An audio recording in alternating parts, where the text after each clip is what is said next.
Okay, so just a quick recap of what we have studied till now. Okay, on oscillation. Okay, so in your book they are calling it as oscillation, or otherwise in engineering or in practical science they call it as vibration. Okay, vibration, right? So we are studying about vibration. So we have uh, initially we were studying about the free vibration. So free and undamped vibration we are studying first. There is no air resistance, there is no friction. So a pendulum, if you displace it from its mean position, it will keep on oscillating forever if there is no air resistance.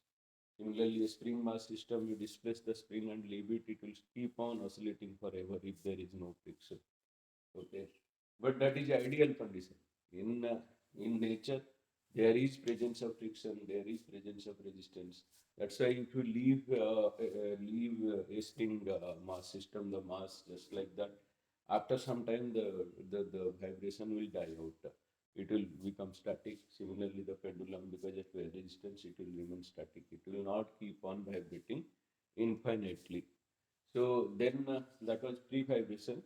So the derivation of time period t is equal to whatever like 2 pi m by k, or frequency is equal to 1 by 2 pi k by m square root.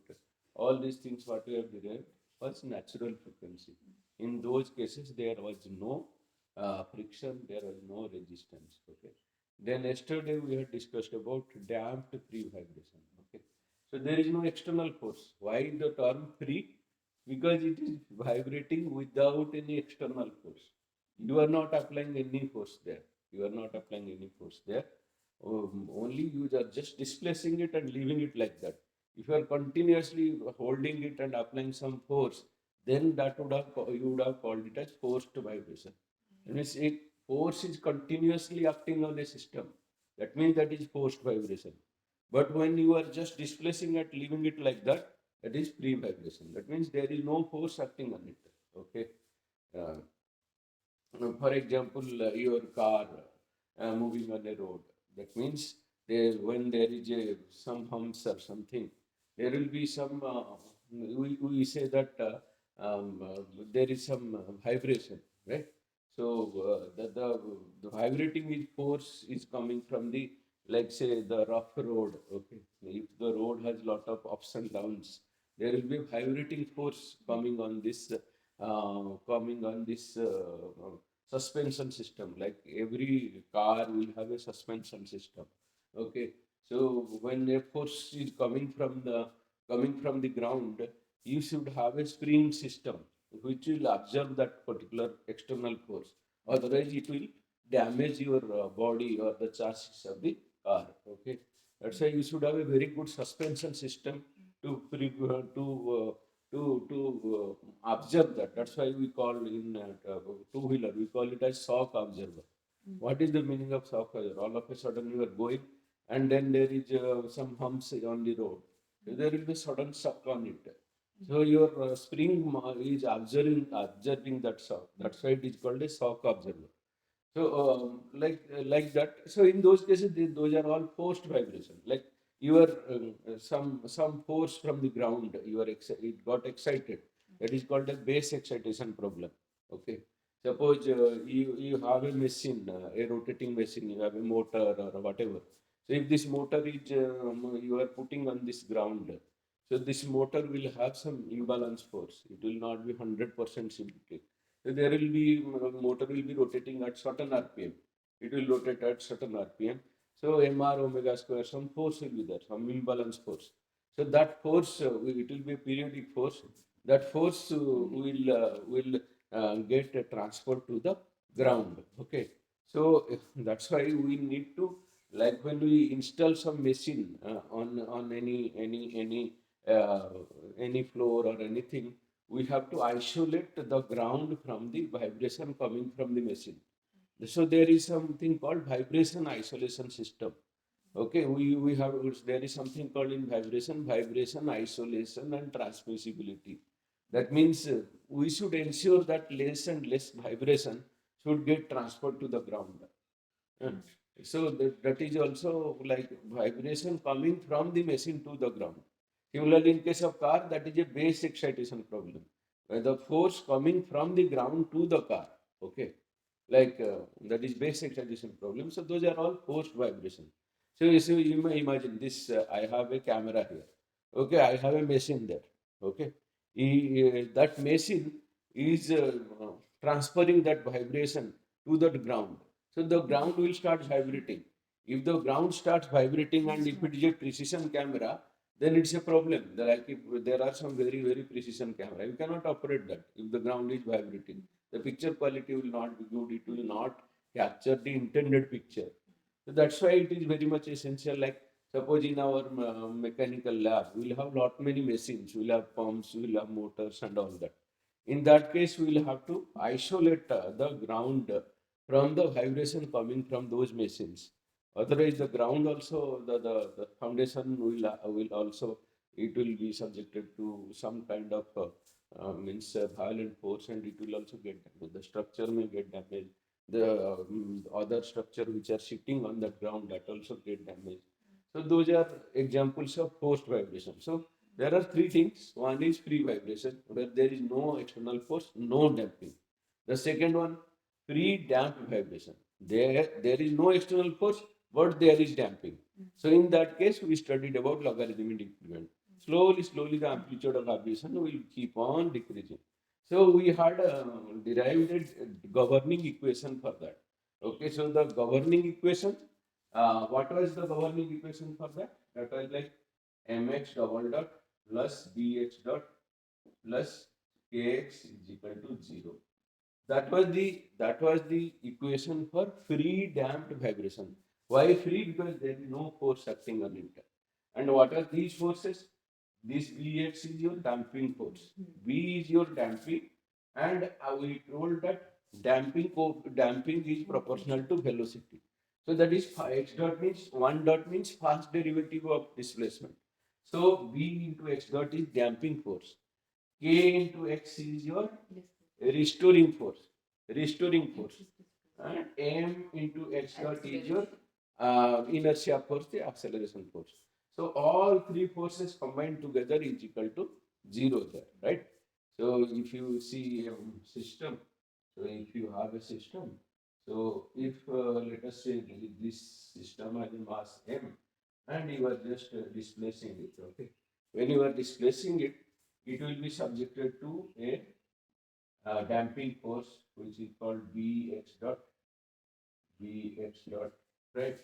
It will be subjected to a restoring force, which is uh, spring constant into x kx, and there will be another force which is as per the Albert principle. It will be mx dot, right? That is it is moving, so it will have an acceleration. So there are forces. One is spring force, one is damping force, and another is inertia force. So these three forces combined together will make it mx double dot plus bx dot bx dot plus ax is equal to 0. Right? So this is the equation for free damp. But when you are applying some force, this is not 0. We can make it F0 also, a normal force. But we are applying a periodic force. Okay, we are applying a periodic force. Like which varies with, like periodic force means a force varying like this, right? Its highest value is F0, right? So it's a cosine function of the force. So you are applying F0 cos omega t. That kind of force you are applying, and that is that equation. And you are telling it as frequency, angular frequency of this external force is omega d in this case. So, what is force vibration? When we apply external periodic force to the on the system. So this is the system. This is a spring mass system. So this is M, and you are not able to see the spring. So let us say this is a spring, okay? And let us say there is a rigid support on the top. So this is the free body of the free body. What is free body? You remove all the support and see how are the force acting on the body. What is free body diagram? We have explained in statics. You remove all the supports and see what are the forces acting on it. It should be in statics, it should be under static equilibrium. The net force should be equal to 0. Okay. So, and the net moment is equal to 0. Okay. So, then that's what we have studied in statics. Okay. So, mx dot into bx is this one. So, when we apply external periodic force on the system oscillates at frequency of external periodic force. So when you are applying omega d, a force with angular frequency omega d, the system instead of oscillating at natural frequency, it will start oscillating at this frequency. This will have a frequency. This force has a frequency now. Let us say this frequency is omega d. So when you apply this kind of force, omega d on it, it will start oscillating with the forcing frequency. So suppose a pendulum, you are periodically applying a force. Suppose you are swing, when we sit on the swing, okay, we are oscillating at some frequency, and there is someone standing behind you. He is pushing you, okay. So if he pushes you, it will oscillate at the the way you push it, okay, the frequency of pushing, that will become the frequency of the swing. Suppose every moment you are pushing it, right? So every time interval it is you are pushing it. So there is a frequency of pushing. So with that frequency only the swing is going to vibrate, not with natural frequency. So when you are applying the external force with certain frequency omega d, the system will start vibrating at that frequency omega d. Okay. So now this this is the governing equation. Now by uh, solving this equation, see, we can solve this equation for x.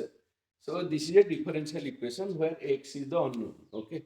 So what is x? Actually, x you can say as a cos omega t or whatever. So considering this x as a cos omega t, so x and a cos omega t plus pi. So you consider this x as a cos omega t plus pi. Okay. So this is how the resulting displacement will be also sinusoidal. So you are applying a force F0 cos omega dt, which is a cosine function or a periodic function, and the displacement x will also be a cosine function. Yes. If the force is a cosine function, this also will be a cosine function. And then, okay, okay.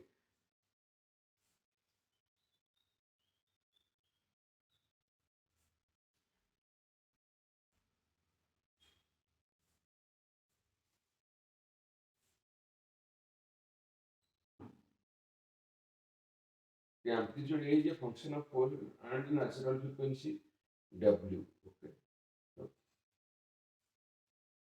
function of force frequency WD and the natural frequency. And that is given as this. Okay. So this is omega d, and actually this is natural frequency, right? This is natural frequency. This is natural frequency, and this omega d is your force frequency, not damping. It is natural force frequency. Whether these notations are a bit confusing, but don't worry about that. So uh, so you are applying a force and you are getting a displacement. Force is sinusoidal or periodic in nature. Displacement is periodic in nature. So, but if we replace this x value and put x double dot, x dot, and x everything, and we solve the equation, we will get the unknown x. Like we'll get a equation like this. Like if we solve it, we'll get the amplitude to be like, okay. So the amplitude A is a function of okay. So its displacement after natural frequency died. How is this? Where t is the time measured from the moment where we apply the periodic force. The amplitude A is a function of force frequency and natural frequency. So when you solve this when if you just don't go into the too much of mathematics of it. Okay, so the if we solve this particular this equation, like this is equation number one, which is pre-damped. Let us say this is equation number two, which is post-damped. We are dealing with forced vibration now. So if we solve this equation, what will be the amplitude of vibration? This equation gives that. Okay, it is F0, it is F0 by m square minus omega n square minus omega d square, then whole square. This omega n square minus omega d square whole square plus omega d square plus b square. B is damping, okay? B square and then whole term in half to the power half, which is square root, okay? So this is the equation, actually the governing equation, which gives you the amplitude of the forced vibration, the amplitude of the forced vibration. This gives you the amplitude of the forced vibration subjected to a external force F0 cos omega dt. So this is the amplitude. Okay. So from this equation you can interpret so many things. So let us say there are two cases. Okay. So in case one, let us say the damping is very small. Damping is very small and driving frequency is far from natural frequency. So what is happening in this case? All these curves, I am putting a curve where amplitude versus uh, damping frequency and natural frequency. So these curves are all at natural frequency. Okay. So now here at this point, omega d by omega n, like the forcing frequency by natural frequency, is equal to 1. So when forcing frequency is equal to natural frequency, the amplitude will be the highest. Okay, that is the curve amplitude versus omega d by omega n. Omega d is forcing frequency, omega n is natural frequency. Okay, and what are these values? Like B is equal to 140 gram per second, B is equal to 70 gram per second, B is equal to 50 gram per second, and it is written that this is the least damping. Yeah. And this I have added another curve on it, this red one. Here B is equal to 0. That means no damping. So if there is no damping, this amplitude will become infinite. Okay. But actually, in practical sense, there is nothing like that. In a real system, there will be some damping. Okay. So if you want to reduce the effect of resonance, you have to put more and more damper. Okay, you have to put more and more damper in the system so that the amplitude of vibration does not increase. If the amplitude increases, the stress increases and the structure fails. So you should reduce the if you reduce the amplitude. So if you reduce the amplitude, then only you can save the structure. That's why we use dampers in vibration. We use more and more damping. Okay, we use more and more damping. We use more and more dampers in the system to reduce the amplitude of vibration. So you can see here these here zero damping, but these are 140 gram per second damping. So you could reduce the amplitude of vibration from this to this. That means the structure, you can save the structure. If amplitude is very high, correspondingly, the displacement is high. Displacement high means your strain is high because strain is first derivative of displacement. And stress is equal to Young's modulus into strain. So if displacement is high, stress will be high. If stress is high, it may lead to failure of the structure. So stress you compare with the yield point or the ultimate strength of the structure. So your amplitude of vibration should not be high. That's why you use dampers in the suspension system anywhere. You use dampers to reduce the amplitude of vibration. Okay. So the first case, let us say, if damping is very small, that means B is almost negligible. This term B is almost negligible, and driving frequency is far from natural frequency. So this WD is very, very far from natural frequency. Like in this case, it is very near. WD and by DN, WN is equal to 1. But if it is very far, like say somewhere here or somewhere here, that means WD is far from natural frequency. In that case, because what is happening, this WN is very close to, in this case, the equation will be getting simple. This term will become equal to 0. This term will become equal to 0 because you have negligible damping. Okay. And so in this case, this term will becomes equal to 0. This equation gets simplified to A is equal to F0 by m into omega square minus omega t square, because m square root will become m, and omega square minus omega t square root will become this 2 will go out. So you will end up with an equation like this. Okay. Then this is case 1. Okay. And then we have plotted the curve. Okay. We have plotted the curve of we have plotted the curve of forcing frequency by natural frequency in x-axis and amplitude in the y-axis, and we can see lesser is the damping, more is the amplitude of vibration, and the amplitude of vibration is highest where the forcing frequency, the frequency of a force, external force is equal to natural frequency. So you will think, what is natural frequency? Natural frequency, a spring system is square root of k by m. So natural frequency is a property of the system. If you have stiff spring, its natural frequency will be more. Okay, in simple pendulum, L by G, T is equal to 2 pi L by G. Okay, so square root L by G. So if the length is more, it will have higher this thing. So that is a property of the system. It does not depend on the external force at all. So if the external force frequency matches with the natural frequency of the system, it will give rise to resonance, and the amplitude of vibration will theoretically become infinite if damping is not present. But practically damping is present in the system, so it may not become infinite, but it will become highest. That itself is good enough to cause failure of your structure.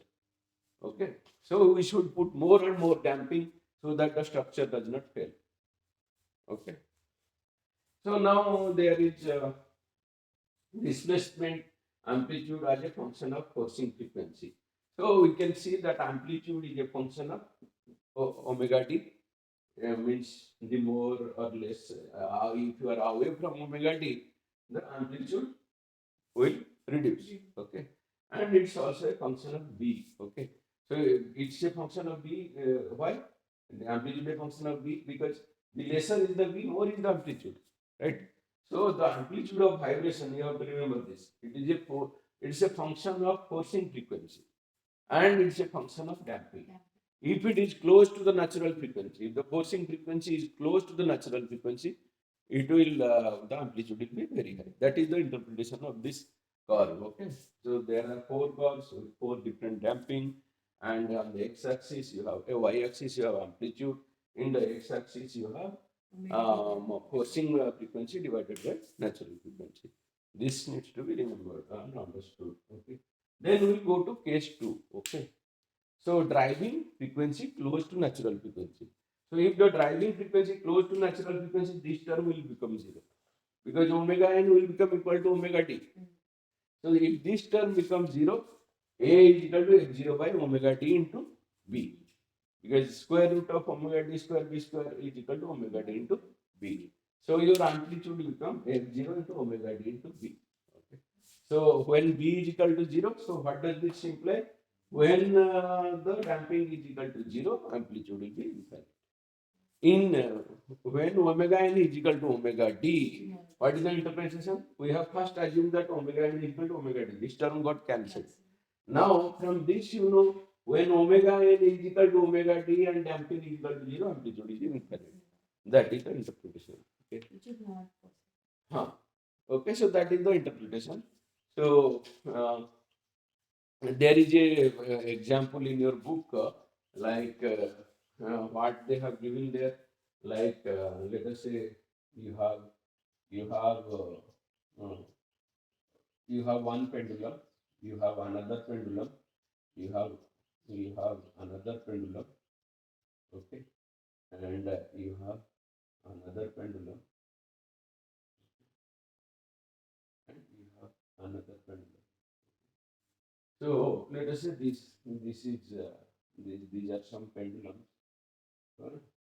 So this pendulum one, this is pendulum number two, this is pendulum number three, this is pendulum number four, this is pendulum number five.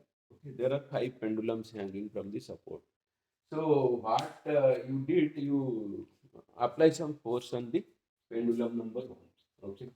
So it will be this just release the pendulum number one, pull it and release it. Other four pendulums are we have not touched. So because of this, this pendulum will start vibrating at natural frequency. So that natural frequency, the vibration will get transferred to this rod. Okay, so this rod, this force transmitted to rod will pass through other four pendulums also. But you will observe that among all these 2, 3, 4, 5, this number 4 is vibrating with maximum amplitude. Means it has some kind of violent vibration. Why? Because these two pendulums are of same length and time period is equal to 2 pi L by G. So the length of pendulum number 1 and 4 are equal.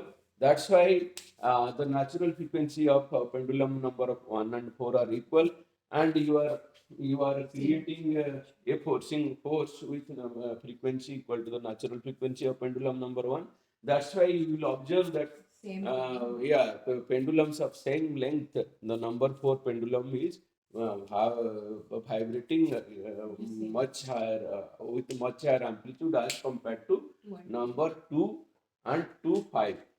2, 3 and 5 are not vibrating with that much higher amplitude, but number 4 is vibrating. So that's an example you can do in practically. You can check actually how the resonance is happening. So when your forcing frequency is equal to the natural frequency, then there are chances that it will give way to resonance. That is one example. And another precaution of this thing is like during earthquake, you will see that earthquake has come, but some buildings have collapsed, but some other buildings have not collapsed.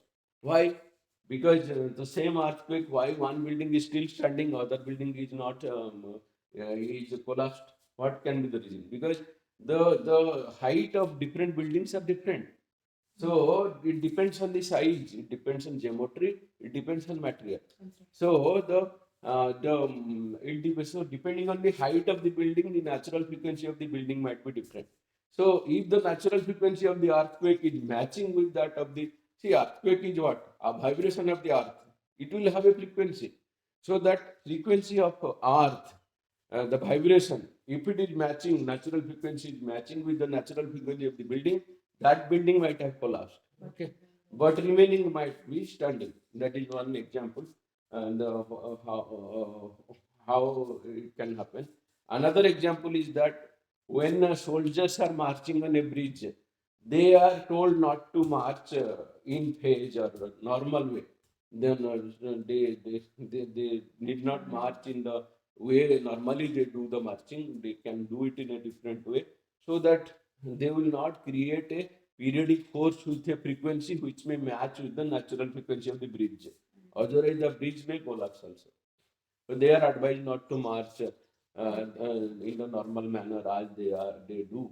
Otherwise, it may collapse the bridge. So you can imagine like such a strong bridge, just by the marching of the soldiers also can break.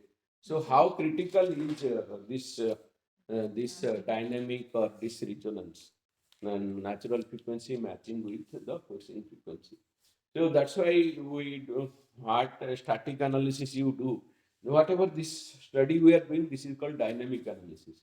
Okay, when in our engineering, when we design a structure, we clear it for static, also for dynamics. Okay, so in dynamic, the static load can be increased by 5 times, 10 times, just because of this phenomenon.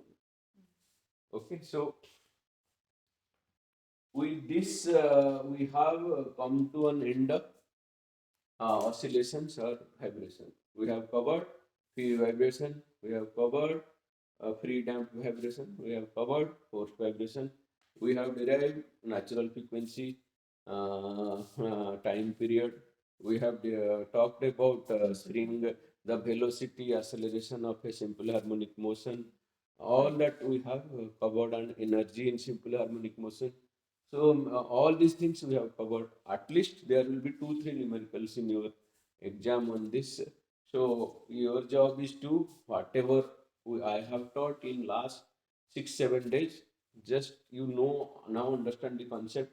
Now it will not be very difficult to comprehend or the conceive the formulas that I have taught you, because just by uh, mugging of the formula you are not going to gain anything. Okay, first understand the theory behind it, then if you remember the formula, that will help. You can easily remember. Without understanding the theory behind it, there is no point remembering the formula. Okay, you can score. You will be in difficulty. You cannot. So better to understand the theory behind it, then you start solving. So your job is, now you have understood the theory. Now in this chapter, we have 10 different driving formulas. Okay, time period. Okay, frequency, uh, velocity, acceleration. What are the different formulas for all these things? So summarize 10 formulas now. Okay, on those 10 formulas, there can be five. For each formula, there can be five different numericals. So 50 numericals. Okay, you don't have time now. At least for each formula, corresponding to each formula, two problem if you solve, and immediately if you solve, it will be good, because if you leave it for another 1 week, you may forget. So that's why in our days, the day on which something is being taught, on the same day we do the things, then only it will be easier. Otherwise, after few days you will forget. Okay, so I'll send you this recorded video so that you can refer it, because in our days, when teacher teaches, if we miss his class, gone. There is no recorded version of it. But that's why we note down everything that the teacher tells. Okay. But now I have taught you. I'll give you the recorded version. So if you already the way I have explained has make an impression on your mind, and you can keep on referring that recorded video, and you can remember the formula. Anyway, I am putting everything on the board. This picture also you can refer. So because I am teaching you, I am giving you the recorded video, and I am giving you this board, then it should be easier for you. Okay, at least three numericals should be there on oscillations, and at least 2, 3 should be there on thermodynamics. Okay, okay, okay. Thanks, sir.